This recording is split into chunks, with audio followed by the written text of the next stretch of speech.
menurut kamu sendiri, kalau masalah kesehatan ini apakah penting atau gimana?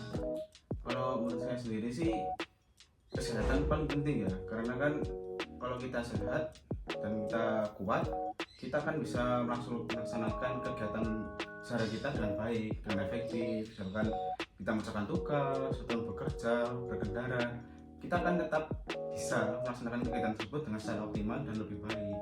Kalau kamu sendiri gimana? Kalau menurut saya sendiri itu sama sih dengan pemikiran kamu. Kalau kita sehat, kita itu bisa menjalani aktivitas itu secara bebas gitu loh, mau ngapain aja tuh bisa. Oh iya Sur, ngomong tentang kesehatan tadi, kamu pernah nggak sih melakukan cek kesehatan tentang diri kamu sendiri? Oh, kalau aku sih pernah ya cek kesehatan. Kalau ceknya itu di rumah sakit. Karena kalau cek di rumah sakit sendiri itu kita tuh bisa berinteraksi langsung dengan dokter dan dicek dari dalam maupun dari luar. Dan hasilnya itu akurat pastinya karena dicek secara langsung. Kalau kamu sendiri biasanya cek kesehatan itu di mana? Kalau saya sendiri sih biasanya melakukan cek kesehatan itu di posyandu ya.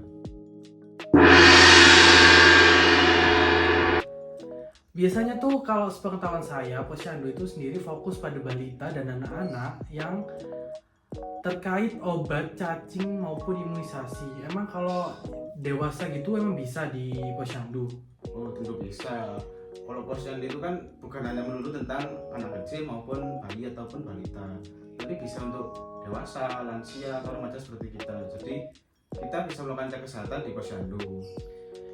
Kan aku cek kesehatan itu di rumah sakit ya. Di rumah sakit kan banyak banget, di lokasi manapun itu ada.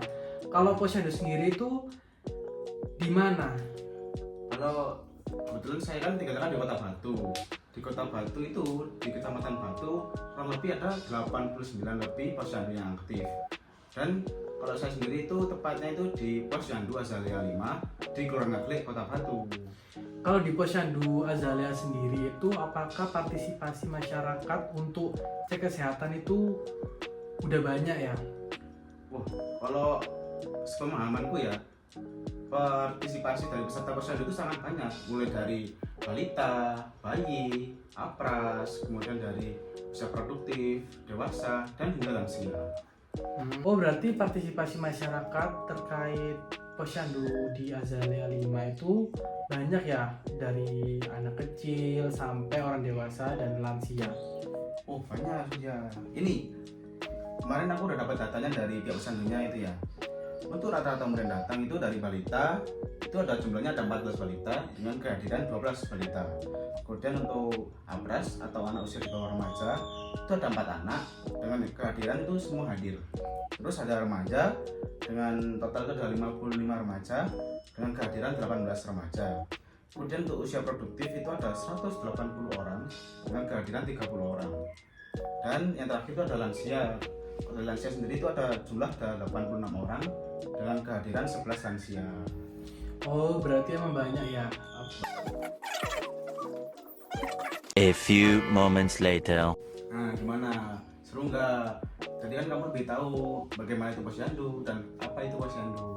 Oh, berarti aku jadi tahu posyandu itu gimana. Jadi posyandu sendiri itu merupakan pusat layanan kesehatan berbasis masyarakat dengan fungsinya meliputi pemantauan tumbuh kembang balita, layanan ibu hamil, imunisasi, penimbangan, hingga edukasi kesehatan.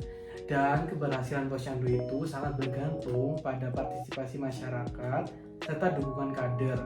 Semakin banyak penduduk yang membutuhkan layanan, semakin besar tantangan posyandu dalam memberikan pelayanan yang cepat dan tepat. Nah, Don, ini kayak ada permasalahan posyandu deh. Loh, kayak ini, kayak Iya. kurang memadai, terus fasilitas yang kurang, partisipasi masyarakat yang kurang, terus ada lagi kader yang kurang memahami posyandu itu sendiri. Nah, kalau di posyandu Azalea sendiri, apakah permasalahannya itu serupa atau tidak? Kalau dari posyandu Azalea 5 itu sih ada 2 masalah sih yang sangat relevan dengan berita tersebut. Mungkin aku mau tanya-tanya ya untuk solusi dari kamu, apakah ada? Contohnya pertama itu tempat ataupun fasilitas yang kurang memadai dari posyandu Azalea 5. Karena kan di Azalea 5 sendiri untuk saat ini tuh posyandunya itu menumpang di salah satu rumah warga. itu di teras rumah, di garasi, ataupun hingga bahkan sampai ke jalan, sehingga itu menutup akses Oh, dan iya. ya tidak memadai lah.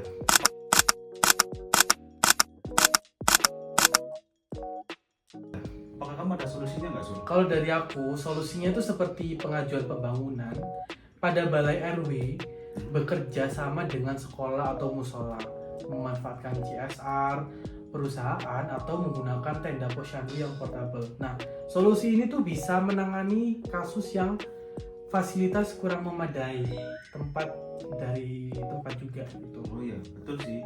Karena kan dari daerah kita tuh belum ada balai RW. Mungkin balai RW tadi cocok sih untuk solusinya ke depannya. Terima kasih ya, Sur. Ya, Oh, tapi ini ada satu masalah lagi. Karena satu masalah ini juga sangat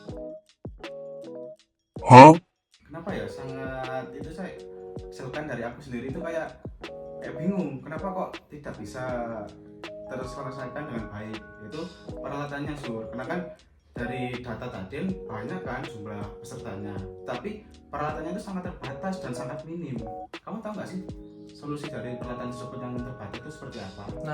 kalau aku sendiri solusinya itu ya balik lagi dari pemerintah, terus dengan cara pengajuan peralatan dari dana pemerintah ataupun dana desa, inventaris rutin, peminjaman alat antar posyandu, lalu pelatihan penggunaan alat modern. Nah, dari solusi itu tadi bisa direalisasikan untuk mengatasi kesenjangan dari alat sendiri.